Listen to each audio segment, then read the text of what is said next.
Dalam video ini saya akan share kepada Anda apa yang menjadi fundamental mindset yang harus dimiliki oleh seorang closer. Saya selalu di dalam video-video saya tidak menyebutkan sales karena sales sama closer is a totally different definition, ya. Banyak yang nonton di TikTok saya, di YouTube saya, ya. Mereka menonton dan melihat ternyata ada perbedaan antara closer dan sales, ya. Dan banyak sekali yang komen, coach ternyata beda ya antara closer dan sales. Exactly. Jadi sebagai customer atau kita semua ya sudah diprogram di dalam pikiran kita. Pokoknya kalau ada orang sales, apalagi nggak dikenal, nggak usah bilang iya. Apapun itu tidak perlu bilang iya, ya kan? Nah sebagai orang sales, karena sudah diprogram seperti itu, jadi dia tuh sudah terbiasa. Kalau saya posisi sales itu, wah saya berarti harus siap ditolak, harus siap di reject, siap dicuekin, siap tidak direspon dan sebagainya. Nah, jadi makanya untuk beberapa orang sebagai seorang sales itu berat sekali ya mindsetnya ya, pressure-nya gitu. Belum apa-apa aja udah pasti harus ditolak nih, udah pasti harus di reject dan sebagainya, right? So, tapi bagaimana ya namanya orang sales itu harusnya kita memang harus ketemu sama orang yang tidak kita kenal kan gitu ya. Kalau Anda tidak ketemu dengan orang yang Anda kenal, gimana Anda bisa mendapatkan customer gitu kan? So, the ability for you to talk to the strangers and make a good relationship with the strangers adalah orang yang belum kita kenal mungkin sebelumnya, tapi akhirnya kita bisa ngobrol dengan dia. Mungkin itu adalah satu mindset dan mental yang harus dimiliki oleh seorang sales atau saya sebutnya closer. Contoh, misalnya saya jual mobil ini nih, BMW, right? Ini contoh aja ya. Nah, sebetulnya saya tahu mobil ini tuh mobil yang ya ada satu keunggulannya, pasti harusnya sudah tahu ya, keunikannya, terus fitur-fiturnya, terus apalagi interior, segala macam teknologi dan apapun yang ada di dalam mobil ini ya, dari mulai interior, eksterior, ban, semua, apapun semua kita harus tahu, right? Ini namanya product knowledge, right? As a sales you have to understand and master the product knowledge, ya kan? Yang kedua adalah ini contoh, ini adalah customer ya, dan customer itu ternyata berbagai tipenya. Ada tipe customer yang cuek, ada yang customer yang teliti, ada customer yang sering banding-banding harga, ada customer yang sering komplain, ada customer yang saya ingin menonjolkan egonya dan sebagainya. Many type of customer that you have to also understand the karakternya ya. Nah, jadi sebagai seorang sales ya, kalau kita lihat, oh ini customer sedang lihat-lihat ya, mau beli mobil gini kan, kita lihat dulu nih ya. Pertama-tama yang harus kita tanyakan, pastinya kita harus tanya. Kenapa? Karena sebagai seorang sales tanya, ya.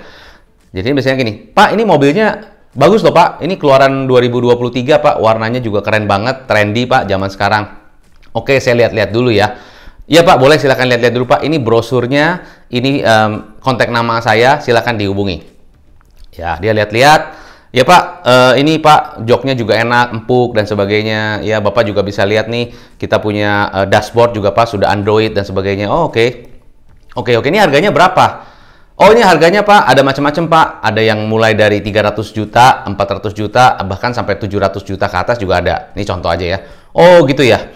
Oke deh, kalau gitu nanti saya pikirin dulu. Ya udah, bye.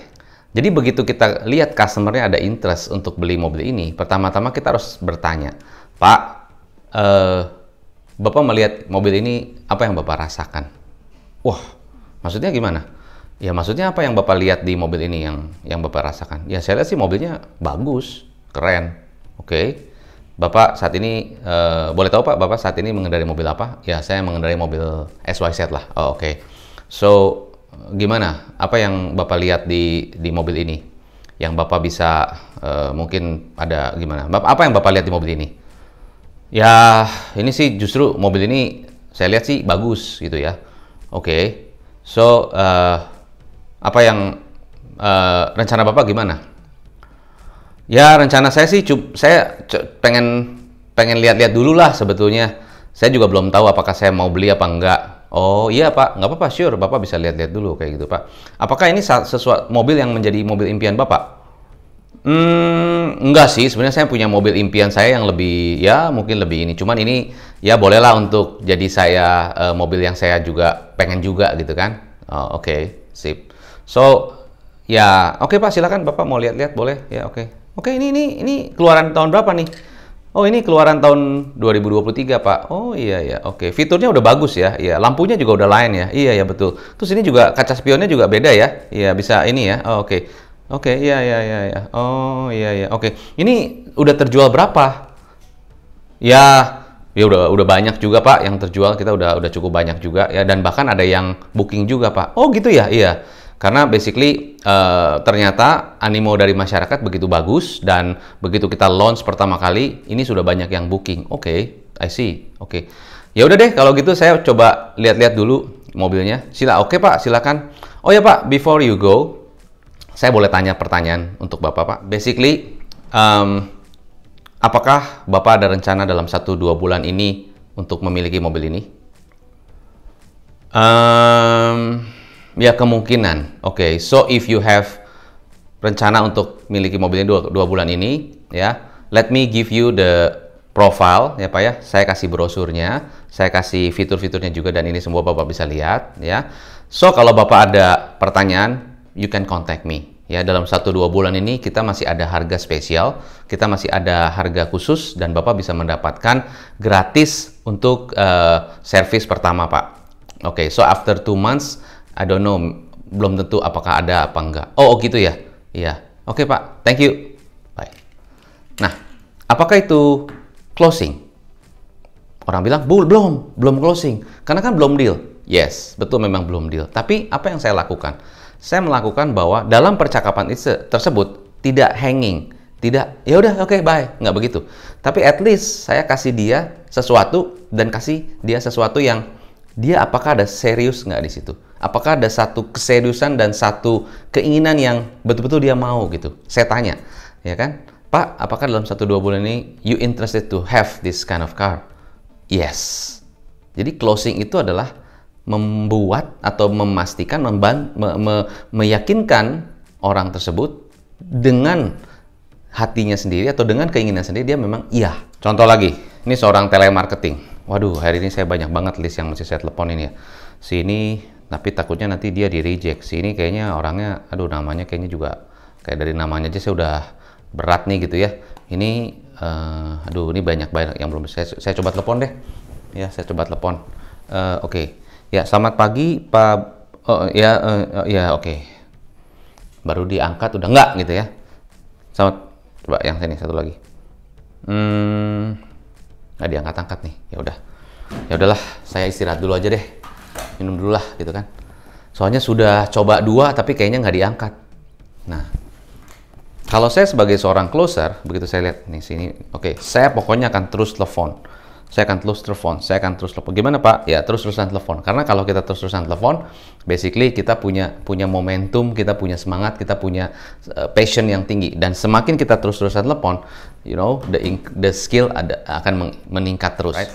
For example, selamat siang dengan Pak Budi. Ya, Pak Budi, perkenalkan saya Hendra, saya dari PT XYZ, Pak. Apakah saya mengganggu waktu Bapak?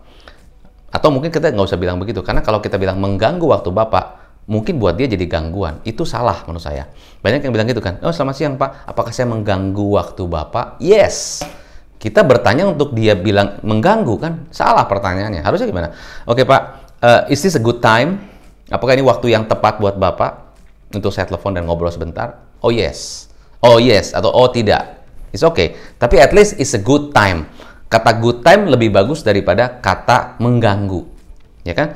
So very important kan? Oke, ya selamat siang Pak Budi, is it a good time? Apakah ini waktu yang baik untuk saya bisa telepon Bapak dan ngobrol sebentar? Oh ya, tentang apa ya? Tapi kalau Bapak sedang sibuk, it's okay, I can just call you nanti, nggak apa-apa. Ya, apa sih, tentang apa sih? Jualan apa? Nggak jualan sih Pak, saya cuma pengen ngobrol sebentar sama Bapak. Boleh saya kenalin diri? Ya, nama saya Hendra, saya dari PT XYZ. Basically saya mau memberikan satu kabar baik buat Bapak, ya, satu good news buat Bapak. If you interested, kita bisa terus. Kalau Bapak ada kesibukan lain, it's okay, kita bisa lain waktu. Oke, boleh, terserah. Oke, Pak, kabar baiknya begini. Basically kan Bapak di profil saya, Bapak adalah seorang pengusaha ya Pak ya.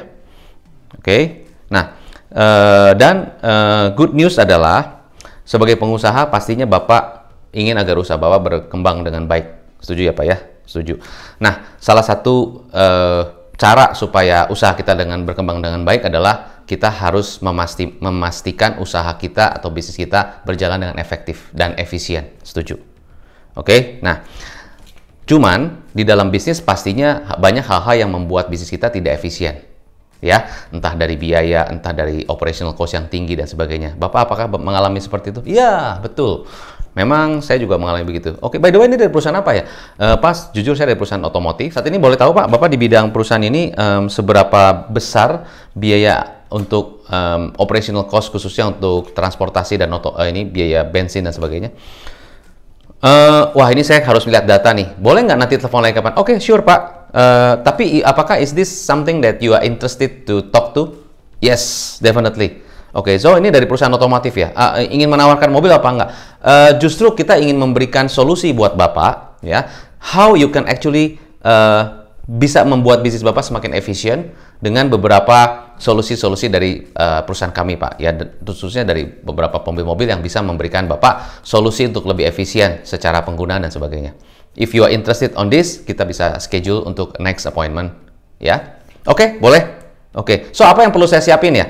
Bapak cukup siapin kira-kira roughly Pak, berapa sih cost-nya setiap bulan yang harus Bapak keluarkan untuk biaya transport. Oke, namanya siapa? Saya Hendra Pak. Oke, thank you ya Pak ya. So, I will remind you, oke Pak? Is it okay kalau saya remind Bapak untuk bisa memastikan supaya Bapak bisa saya ingatkan kalau ada misalnya takutnya Bapak lupa. Oh iya, boleh. Oke, good. Is it the closing? Yes. Walaupun dia belum deal saat itu, tapi customer sudah happy dan dia sudah bilang yes. That's the closing. Nah, semoga dengan apa yang bisa saya bagikan di dalam video ini, saya bisa menjelaskan kepada Anda, karena penting sekali, ya, penting sekali. Banyak bisnis-bisnis yang saya lihat, ya, punya tim sales, punya tim CS, punya tim marketing representative, dan apapun, ya, Anda punya bisnis di hotel, contoh gitu kan. Nah, apakah tim sales Anda bisa memaksimalkan closing-nya pada saat mereka menjual produk-produk dari hotel Anda? Meeting room, banquet room, apapun itu. Berapa persen closing rate dari prospek-prospek yang di follow up, right? Berapa persen? Bayangkan kalau mereka bisa closing lebih tinggi. What would that impact to your business? Seberapa besar dampaknya ke bisnis Anda? Ya, banyak leads yang masuk, marketing udah bagus, konten-konten udah bagus, tapi tidak ada yang closing atau sedikit sekali yang closing, kan sayang sekali. Ya kan? Closing adalah skill yang menurut saya sangat-sangat efektif sekali dan menurut saya skill yang bisa bertahan lebih dari 10-20 years. Dan kalau kita bisa closing, the more closing, the more revenue for you. So, saya Hendra Hilman, semoga apa yang bisa dibagikan buat Anda bisa bermanfaat for you and your business dan sukses selalu. Salam pengusaha.